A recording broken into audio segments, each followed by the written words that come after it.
আসসালামু আলাইকুম রহমতুল্লাহি বারাকাতু। প্রিয় ভাই ও বোনেরা, আরামে রাত যাওয়ার পরে আবারও হজর রক্ত দেখা পাইয়া গেলাম। আল্লাহ তাআলার কাছে শুকরিয়া আদায় করি, আলহামদুলিল্লাহ। প্রিয় ভাই বোনেরা, এই টাইমে প্রচুর পরিমাণ ঘুম আসে, শয়তানে ঘুম পাতা আসেন না। এই শয়তানে ঘুম ভাঙ্গা আমরা আল্লাহ তাআলার হুকুম পালন করি, ফজরের নামাজ আদায় করি, ইনশাল্লাহ শয়তানকে দুকা দেই, আল্লাহকে খুশি করি, নিজেও খুশি তাহি, আল্লাহর হুকুম পালন করি, নিজেও পালন করি, অন্য ভাইদেরকেও পালন করার কথা বলি, দাওয়াত দেই। ইনশাল্লাহ আপনি সবের বাগী হইবেন। তে ঘুম হইতে নামাজ ভালো, রাসূলুল্লাহ বলে। তাই সকালে এই টাইমে ঘুমাবেন না, যতই ঘুম আসুক না কেন। আপনি ঘুম থেকে উঠিয়া আল্লাহর নামে শুরু করবেন।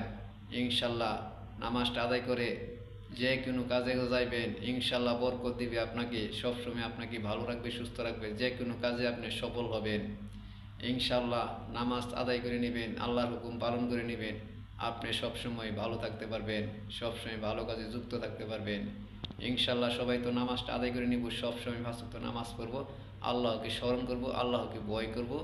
ইনশাল্লাহ আপনি সবসময় ভালোভাবে চলতে পারবেন, ভালোভাবে থাকতে পারবেন।